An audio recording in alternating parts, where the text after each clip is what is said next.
ఎక్కువగా నమ్ముకుంటున్నారో కేవలం ఒక ముస్లిం కాబట్టే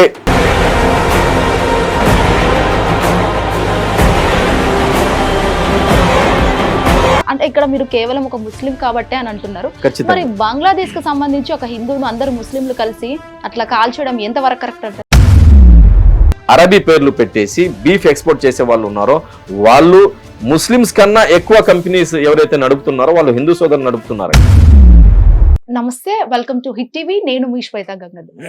కోవా బన్ జస్ట్ ఒక 10 రూపీస్ మాత్రమైనా ఇంటర్నేషనల్ వైజ్ గా ఒక రచ్చ మరియు చర్చ జరిగిందని కూడా చెప్పుకోవచ్చు. మరి దీనికి సంబంధించి మరిన్ని విషయాలు తెలుసుకుందాం. ప్రస్తుతం మనతో పాటు ఉన్నారు నేషనల్ హ్యూమన్ రైట్స్ అడ్వైజర్ ఉన్నారు. ఒకసారి వారి మాటలు తెలుసుకుందాం. షరీఫ్ గారు నమస్తే అండి, ఎలా ఉన్నారు? ముందుగా మీకు రంజాన్ శుభాకాంక్షలు. సో మేడారం జాతర మహాజాతరలో అసలు ఒక ముస్లిం అయి ఉండి కోవా బన్ ఆయన అమ్మడం అంత ఎంత వరకు కరెక్ట్ అంటారు? నేను నెల్లూరులో ఉంటానండి. 1 వీక్ నెల్లూరులో, 1 వీక్ హైదరాబాద్ లో బిజినెస్ కోసం. హైదరాబాద్ లో 1 వీక్, నెల్లూరులో 1 వీక్ ఉంటాను. నెల్లూరులో కనుక మీరు బారా షహీద్ దర్గా దగ్గరికి వస్తే, రొట్టెల పండుగ ఏదైతే జరుగుతుందో, బారా షహీద్ దర్గా అయినా, రహమతాబాద్ దర్గా అయినా, చుట్టుపక్కల పెద్ద పెద్ద దర్గాలు, కడప దర్గా అయినా, ఏ జాతర అక్కడ ఏమైనా సందలు జరిగినా, ఏమైనా ప్రోగ్రామ్స్ జరిగినా, హిందువులు, ముస్లింలు, క్రైస్తవులు, కుల మతాలకు అతీతంగా జనాలు బిజినెస్ అక్కడ చేస్తారండి. బిజినెస్ మ్యాన్ కి ఒక మతం, ఒక కులం, ఒక బన్ అమ్మడానికి ముస్లింల ప్రోగ్రామ్స్ లోనే వెళ్ళి అమ్మాలా. ఇప్పుడు దర్గా దగ్గర ఇప్పుడు కూడా మీరు నాతో వచ్చిన హైదరాబాద్ లో కూడా కొన్ని ఏరియాస్, దర్గా ఏరియాస్ నేను చూపిస్తాను. మసీదులకు సంబంధించిన ఏదైతే దుకాణాలు ఉన్నాయో, ఏది మల్గీస్ ఉన్నాయో అది నేను చూపిస్తాను. దాంట్లో మసీదుకు సంబంధించిన మల్గీస్ లో హిందూ సోదరులు అక్కడ దుకాణాలు పెట్టుకొని అమ్ముకుంటున్నారండి. ఎటువంటి అబ్జెక్షన్ ముస్లిం సమాజం తరపు నుండి ఎవరు కూడా అబ్జెక్షన్ చేయరండి. ముస్లిం కు సంబంధించిన ప్రోగ్రాంలైనా, సందలైనా, దర్గాలో జరిగే ప్రోగ్రామ్స్ అయినా, లేకపోతే మీటింగ్స్ అయినా, ఇస్తిమాలైనా అక్కడ హిందూ సోదరులు అమ్ముకున్న ఎటువంటి ఎవరు కూడా అక్కడ అబ్జెక్షన్ చేయరండి. ఎవరైతే కుల మతాల మధ్య భేదాలు సృష్టించే ప్రయత్నం చేస్తారో, కుల మతాల మధ్య భేదాలు సృష్టించి పాలిటిక్స్ చేసి పాపులర్ అయ్యే ఎవరికైతే ఇది ఆలోచన ఉంటుందో వాళ్ళే ఇటువంటి ప్రయత్నం చేస్తారు, ఇటువంటి కార్యక్రమాలు చేస్తారు.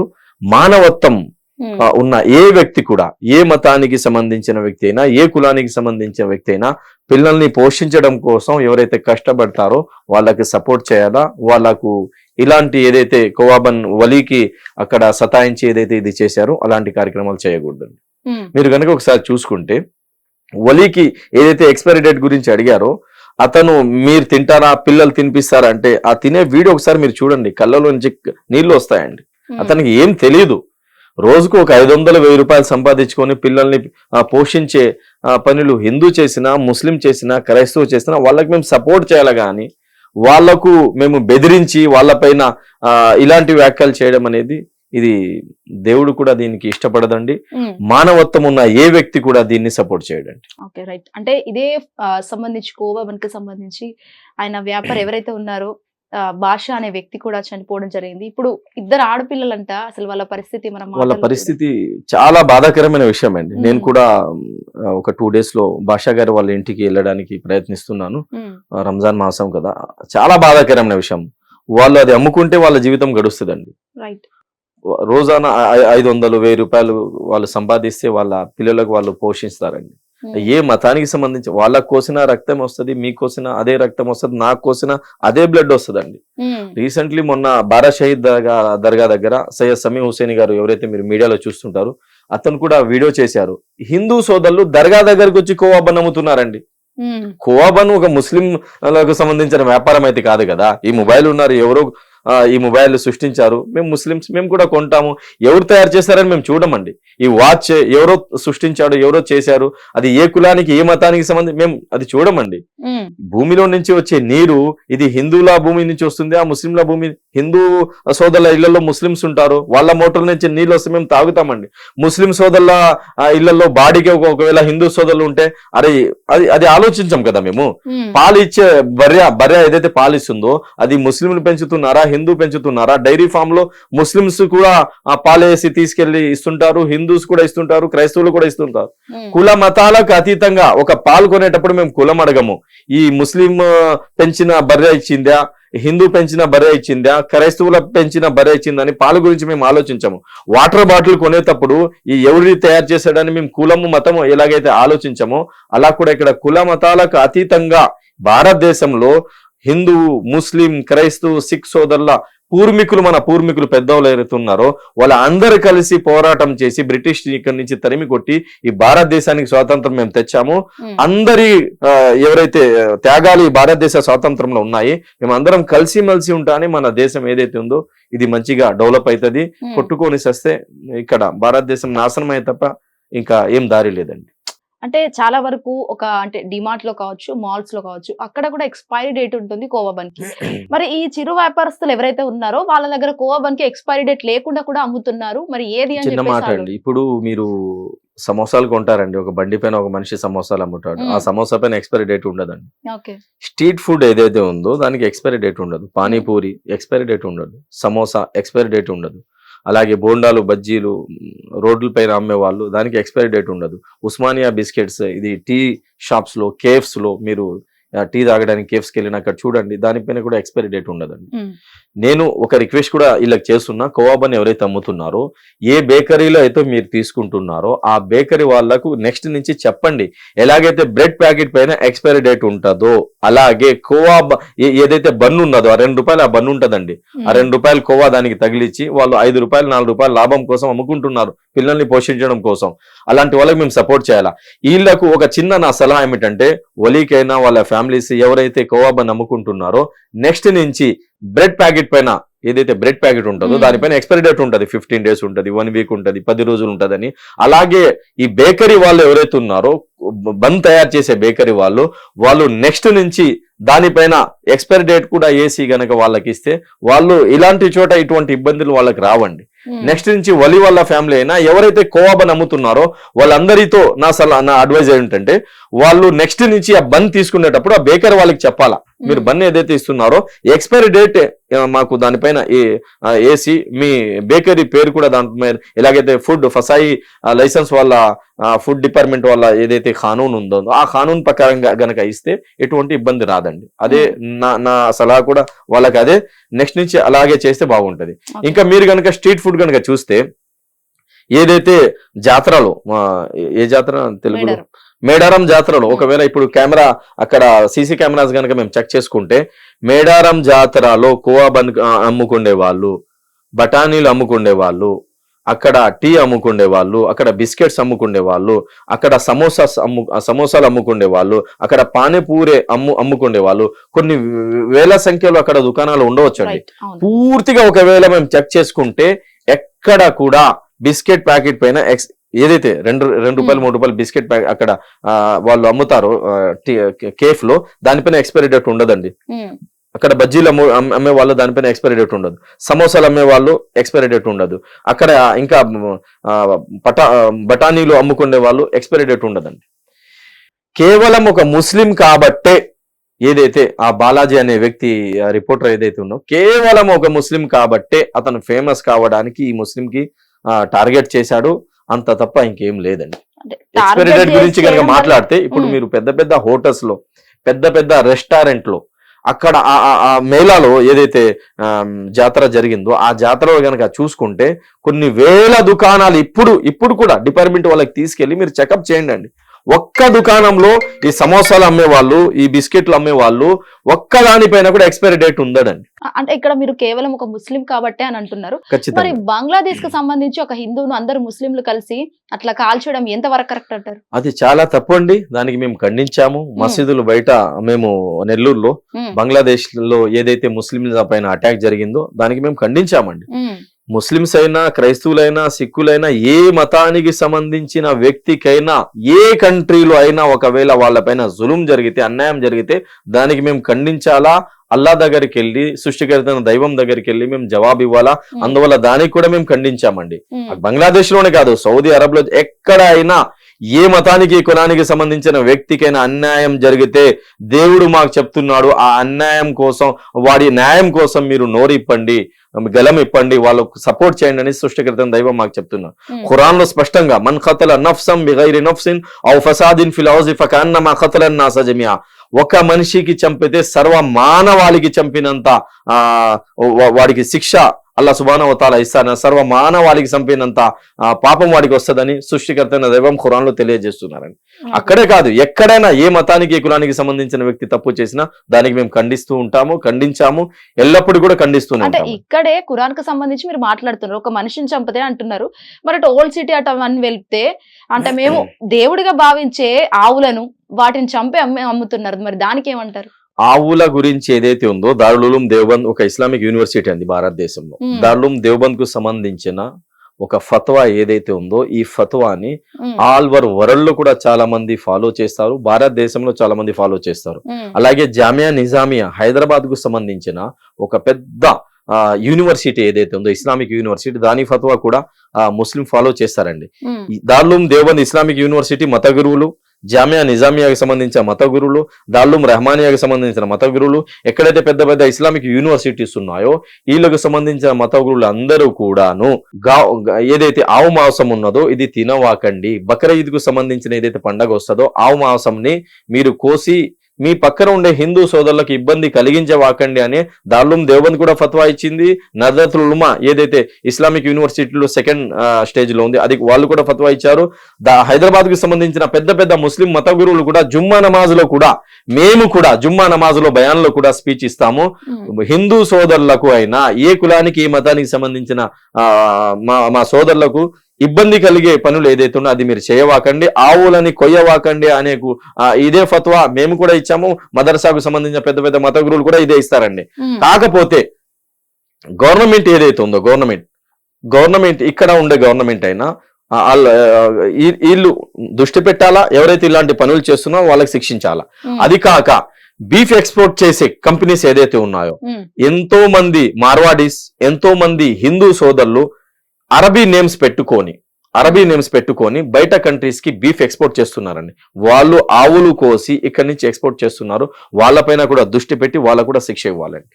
అది తప్పు ఓన్లీ ముస్లింసే చేయడం లేదు, హిందూ సోదరులు కూడా మార్వాడీస్ కూడా పేర్లు ఇస్లామిక్ అరబీ పేర్లు పెట్టేసి బీఫ్ ఎక్స్పోర్ట్ చేసే వాళ్ళు ఉన్నారో వాళ్ళు ముస్లిమ్స్ కన్నా ఎక్కువ కంపెనీస్ ఎవరైతే నడుపుతున్నారో వాళ్ళు హిందూ సోదరులు నడుపుతున్నారు. ఏ విధంగా ఎక్స్పోర్ట్ చేస్తారు? బీఫ్ ఎక్స్పోర్ట్ చేస్తారనేది కంపెనీస్ అది వాళ్ళు తయారు చేసి ప్యాకింగ్ చేసేసి అరబిస్తాన్, అలాగే Iran, Saudi, Dubai, Qatar, Kuwait Arab countries కి ఏదైతే ఎక్స్పోర్ట్ చేస్తున్నారో అది గవర్నమెంట్ అందరికి తెలుసు అండి. అది ఎన్నో చోట మీరు వినుంటారు, యూట్యూబ్ లో చూసి ఉంటారు. ముస్లిమ్స్ కన్నా ఎక్కువ నాన్ ముస్లిమ్స్ ఎవరైతే ఉన్నారో వాళ్ళు ఎక్స్పోర్ట్ చేస్తున్నారండి. దానిపైన కూడా మీరు మాట్లాడాలా, దానిపైన కూడా దృష్టి పెట్టాలా. గవర్నమెంట్ ఏదైతే ఉందో ఆ కంపెనీస్ కూడా బ్యాన్ చేయాలండి. రైట్. అంటే ఇవే అన్ని విషయాలు బేస్ చేసుకుని అసలు ఫుడ్ జిహాద్ అంటే ఏంటి? అసలు జిహాద్ అంటే ప్రయత్నం చేయడానికి జిహాద్ అంటారండి. అరబీలో జహాదా యుజాహిదు, ప్రయత్నించడానికి జిహాద్ అంటారు. ఇప్పుడు నాకు ఒక తప్పు చేయాలనే ఆలోచన వచ్చింది, నా ఆలోచనని నేను అది సరిదిద్దుకొని ఏదైతే మంచి వరకు నేను ప్రయత్నం చేస్తానో ఆ ప్రయత్నానికి జిహాద్ అంటారండి. ఇంకా జిహాద్ లో ఎవరైతే చెడు చేయడానికి అంటే భారతదేశం పైన ఎవరైనా అటాక్ చేశారు, పాకిస్తాన్ అయినా, ఆఫ్ఘనిస్తాన్ అయినా, బంగ్లాదేశ్ అయినా, చైనా అయినా, ఏ కంట్రీ అయినా భారతదేశానికి నాశనం చేయడానికి ఏదైతే ప్రయత్నం చేస్తుందో ఆ ప్రయత్నానికి వాళ్ళకు మేము తిరగబడి వాళ్ళతో ఏదైతే పోరాటం చేస్తామో, ఫైటింగ్ చేస్తామో దాన్ని జిహాద్ అంటారండి. ఏదైతే ఫ్రీడమ్ ఫైటింగ్ లో మన పూర్వీకులు పెద్దవాళ్ళు భారతదేశ స్వాతంత్రం కోసం ప్రాణాలు తెగించారో దాన్ని జిహాద్ అంటారండి. జిహాద్ అంటే నాలో ఉన్న చెడుని నేను దూరం చేయడం కోసం ఏదైతే ప్రయత్నం చేస్తానో దాన్ని జిహాద్ అంటారు. అమ్మా నాన్నని పోషించడం కోసం నేను ఏదైతే ఉదయం నుంచి సాయంత్రం వరకు కష్టపడతానో దాన్ని కూడా జిహాదే అంటారు. ఇప్పుడు చెడు సమాజం దూరం చేయడం కోసం, మంచి కోసం మేము ఏదైతే ప్రయత్నం చేస్తామో దాన్ని జిహాద్ అంటారు. జిహాద్ అంటే ప్రయత్నించడానికి జిహాద్ అని అరబీలో అర్థం అండి. ఫుడ్ జిహాద్ అని ఎందుకు వచ్చింది? ఈ మతోన్మాదులు ఎవరుతున్నారో వాళ్ళు ఫుడ్ జిహాద్ అని చెప్తున్నారు. ఇప్పుడు అంటే ఇప్పుడు హలాల్ అంటే ఏంటి అసలు? దేవుడు ఎవరైతే ఉన్నారో మన ఖురాన్ ప్రకారంగా ఒకవేళ చూసుకుంటే, షరియా ప్రకారంగా చూసుకుంటే, ఇస్లామిక్ లా ప్రకారంగా చూసుకుంటే ఇది తినండి, ఇది తినవాకండి అని దైవం ఏదైతే మాకు ఏమంటారు, ఖానూన్ అంటారు తెలుగులో, నియమాలు ఉంటాయి కొన్ని. అంటే ఇది తినండి, ఇది తినవాకని. ఇప్పుడు పంది ఉంది, రూల్స్, నియమాలు. పంది మాంసం తినకూడదు. ఇప్పుడు మద్యం ఉంది, మద్యం తాగకూడదు, నషా చెయ్యకూడదు, గుట్కాలు తినకూడదు. ఇంకా ఏదైతే మత్తు పదార్థాలు ఏదైతే ఉన్నా దాన్ని యూజ్ చేయకూడదు, ఈ మొత్తం హరాం అని ఖురాన్లో సృష్టికర్త ఎంతమో స్పష్టంగా చెప్పారు. దాన్ని మేము హరాం అంటాము. హలాల్ అంటే ఏంటి? హలాల్ అంటే ఏదైతే ఇప్పుడు పళ్ళు ఉన్న ఫ్రూట్స్ ఉన్నాయి, ఆపిల్ ఉంది, కొన్ని జంతువులు ఉన్నాయి, దాన్ని సృష్టికర్త దైవం హలాల్ చేశారు, దీన్ని హలాల్ అని అంటారు. హలాల్ హరాంలో ఉమ్మి ఇది ఏదైతే ఆమె చెప్తుంది కదా చౌదరి, ఉమ్మి వేసేస్తే అది హలాల్ అని అంటారని ఎక్కడ కూడా ఖురాన్లో, పూర్తి ఖురాన్లో ఉమ్మి ఇవ్వడానికి హలాల్ అని చెప్తారని పూర్తి ఖురాన్లో ఎక్కడ కూడా లేదు.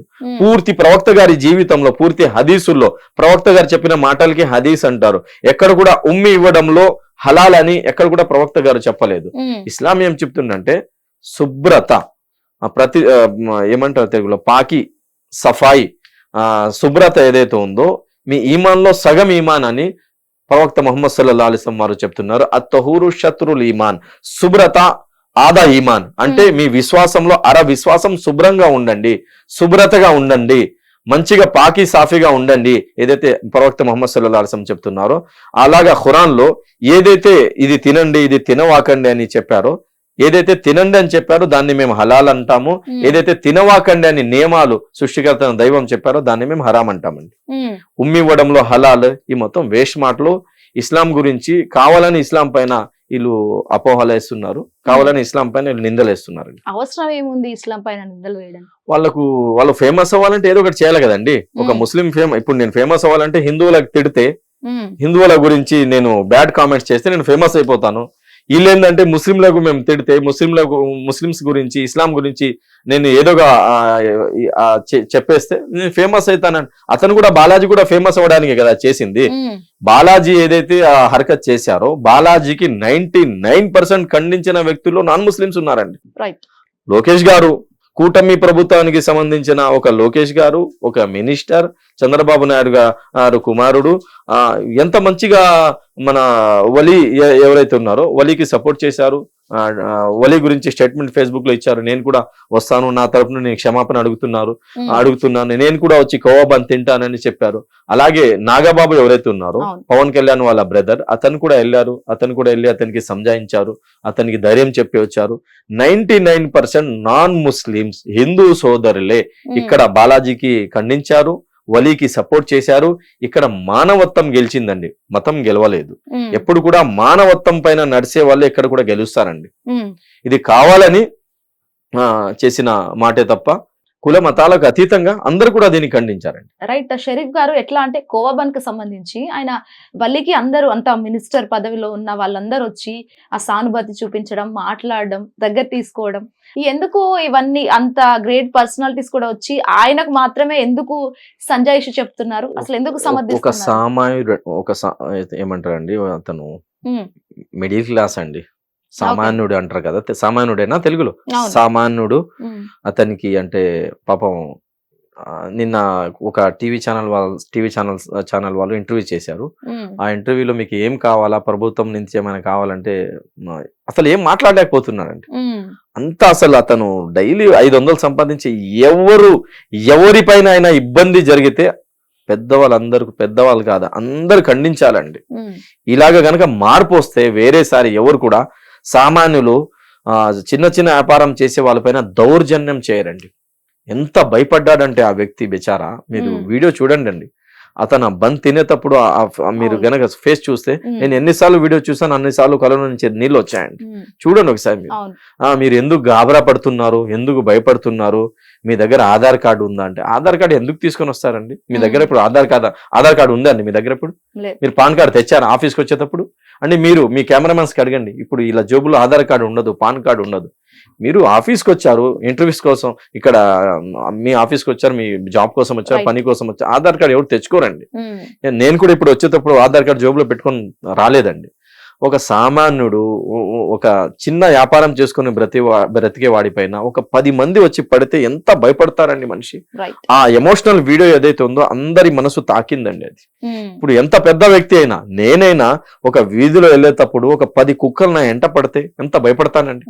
అరే నేను ఒక మనిషిరా, నేను అనుకుంటే ఏమైనా చేయగలనని చెప్పేవాడిని ఒక వీధిలో వెళ్తే ఒక 10 కుక్కలు వెంట పడితే నేనైనా భయపడతాను. ఒక ఎమ్మెల్యే అయినా సింగిల్ గా నడుచుకుని వెళ్ళేటప్పుడు, ఒక పోలీస్ అయినా సింగిల్ గా వీధిలో నడుచుకుని వెళ్ళేటప్పుడు, ఎంత పెద్ద వ్యక్తి అయినా, జిమ్ మాస్టర్ అయినా పర్లేదు, ఎంత పెద్ద వ్యక్తి అయినా ఒక వీధిలో వెళ్ళేటప్పుడు కుక్కలు వెంట పడితే భయపడతాడండి. ఒక్క మనిషి ఉంటే 10 మంది 15 మంది ఒక మనిషి పైన పడి ఆధార్ కార్డు ఉందా, ఎక్స్పైరీ డేట్ ఉందా, నువ్వు తింటావా, మీ పిల్లలు తింటారా, అది ఇది అని భయపిస్తే ఎవరైనా భయపడతారు కదండి.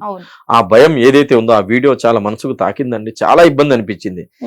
500 సంపాదించే వ్యక్తులపైన మీ దౌర్జన్యం ఏమిటని పెద్ద పెద్ద వాళ్ళు కూడా 99% మన హిందూ సోదరులు కూడా దీనికి ఖండించారు. చాలా మంచి విషయం అండి ఇది.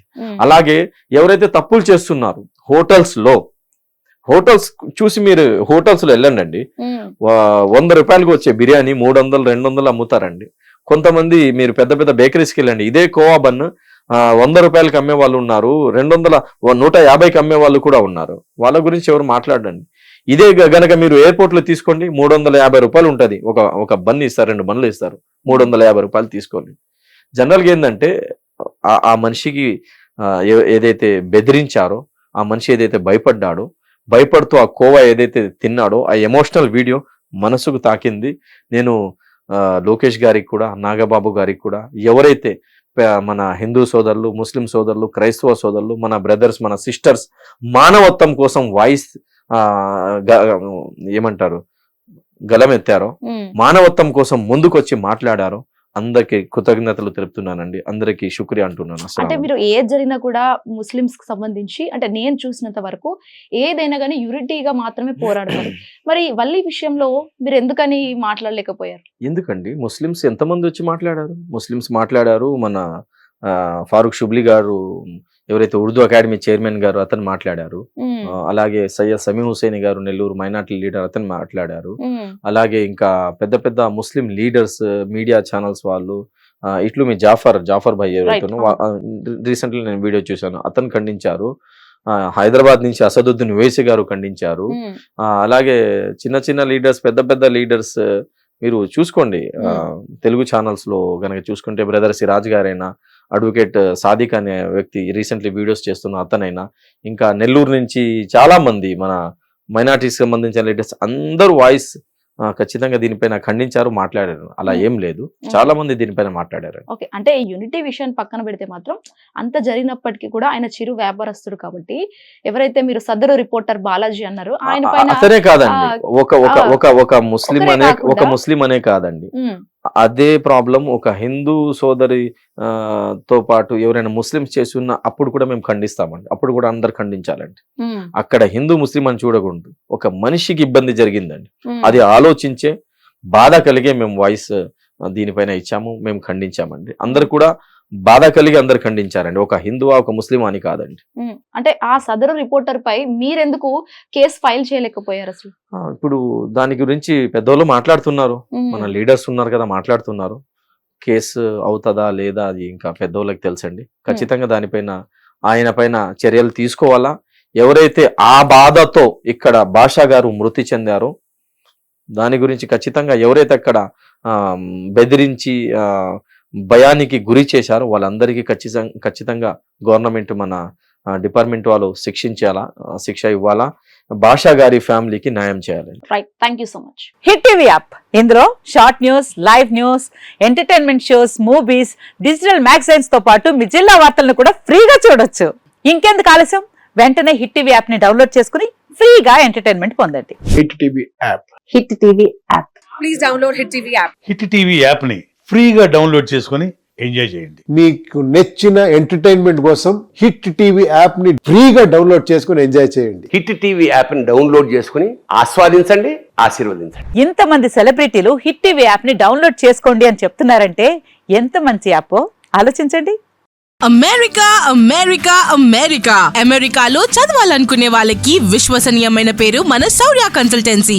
UK లో 1 year masters, UK లో 1 year masters, 2 years work permit up to 5 years visa. Contact Saurya Consultancy. Contact 89851 89851.